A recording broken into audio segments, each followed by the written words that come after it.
Hey, welcome in everybody to Sports Map Houston. I'm Brandon Strange. That's Lance Zerline. You can catch him on the bench weekday mornings from 7 a.m. to 10 on ESPN 97.5, 92.5 FM. You should be listening because if you're listening, you would have heard Lance talk about how he's heard from the Texans that people on the inside of the Texans organization some of them like Bryce the best. And since they already have their coach, maybe they trade up and secure Bryce and make sure that they get him. What do you think about that tactic from the Texans organization? Because that's bold, but it makes sense. Well, so I have not heard that they are going to trade. That's my prediction of what's going to happen. Okay. What I think is going to happen is they wanted to get the guy who the city of Houston would love, and a guy that, frankly, I think is the best hire for the Texans. They just happen to align in this case with DeMeco Ryans. But I think what you may see the Texans do, they've got a reset going on, right? Different colors, different cows firing up the H all the time. Everyone, they're clearly aware of the city and where they stand in the city, and they want to get back in the good graces of the city. I think DeMeco Ryans is a great first step. But I think the second step that would be very helpful is to secure the quarterback that they think is the best quarterback, and that is Bryce Young. Now, I think there's still a very good chance that Bryce Young could be an average chance that Bryce Young could be the pick with number 2 if they don't do anything. For someone to trade up to that pick, they would have to really covet Bryce Young, and maybe they do, but he does still have the size considerations. That's a lot to give up potentially for a team moving from 4, 5, 6, 7, wherever, to move up to the number 1 spot. But the Texans want to take all uncertainty out of this and say, we want Bryce Young, we want the parlay of Bryce Young and DeMeco Ryans. We want the daily double, DeMeco Ryans and Bryce Young, to reinvigorate the franchise. What I think they may end up doing, this is my prediction, is start to explore the potential of moving from 2 to 1. Now, what will that take? It may not be as expensive as some people believe. I think if you're the Texans, you'd be willing to give up your first pick in the second round to ensure that you would get the quarterback of your choice at number 1. I think that is something they would consider doing. If they don't want the quarterback, then obviously they would sit tight at number 2 and just see how things play out. But if they do want the quarterback, and let's say it is Bryce Young, I wouldn't be surprised if there's internal dialogue and discussion about making a move up from 2 to 1. Now, the question will be, how much does it cost? Ryan Poles, the GM for the Bears, is not going to give that pick away for free. Any offer you make, he is going to leverage for another team to try to get a better pick.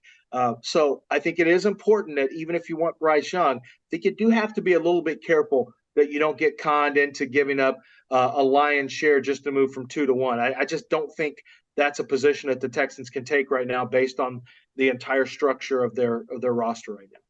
I want to remind everybody, if you're watching this and you're interested in the Texans possibly drafting Bryce Young, Lance did a very thorough tape breakdown of Bryce Young. I'll link it up at the top here with the little Twitter or the YouTube card. So go watch that if you're interested in seeing Lance break down Bryce Young on tape.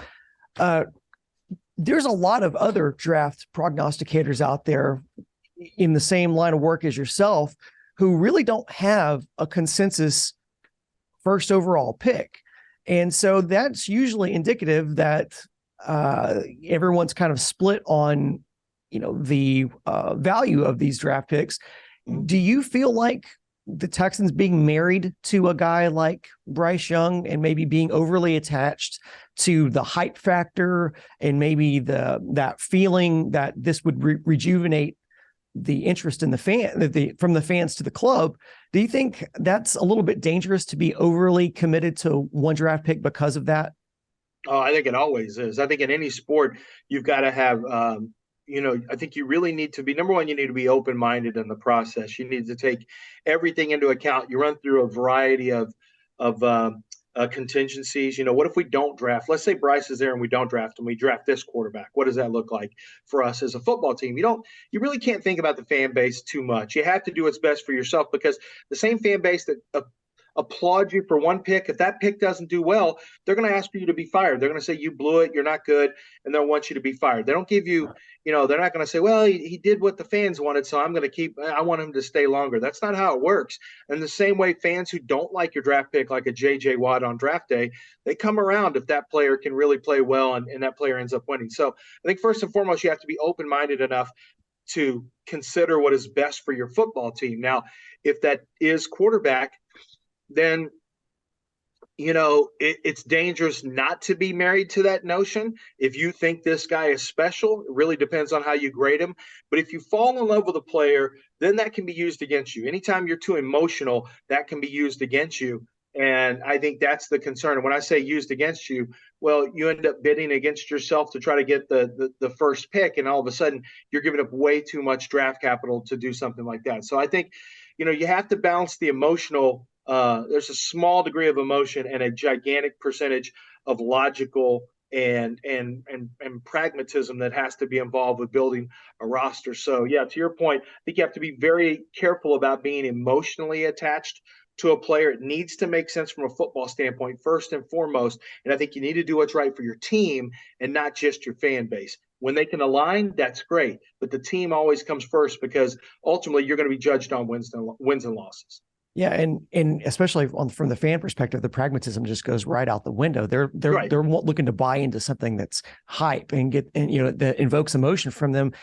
I wonder if if they do put their eggs in one basket and they do draft Bryce, and you've got all of this good emotion, positive energy around D'Amico and Bryce, is it setting the expectations too high, or are we?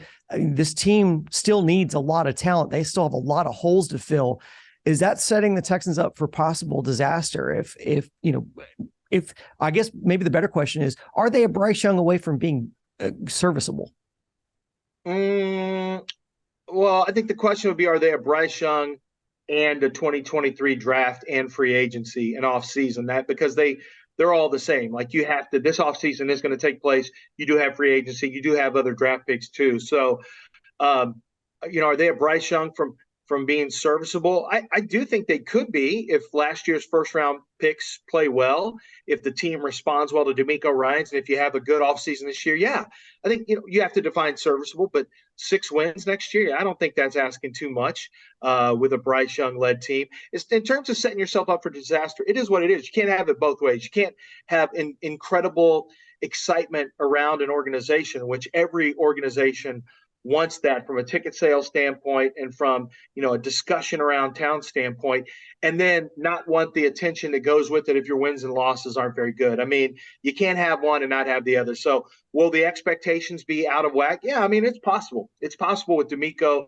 and Bryce Young, because it's funny, when I did the Bryce Young film study, it's a very honest evaluation. And when you really sit down and take a look, you see some of the flaws, you see some of the areas of improvement that needs to happen. You see some of the things he does very well.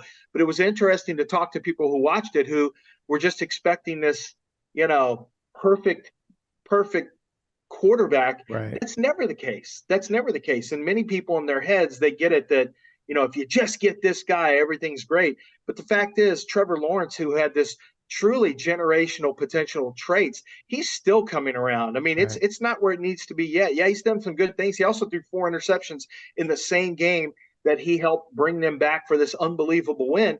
He played terrible in the first half. So I think that the expectations are going to be high because people already think Bryce Young is some superhuman quarterback, which I don't think that's what he is. But at the same time, you'd rather have fans excited and hoping for too much than downplaying everything and being meh about the team, because that's been that way for a long time now.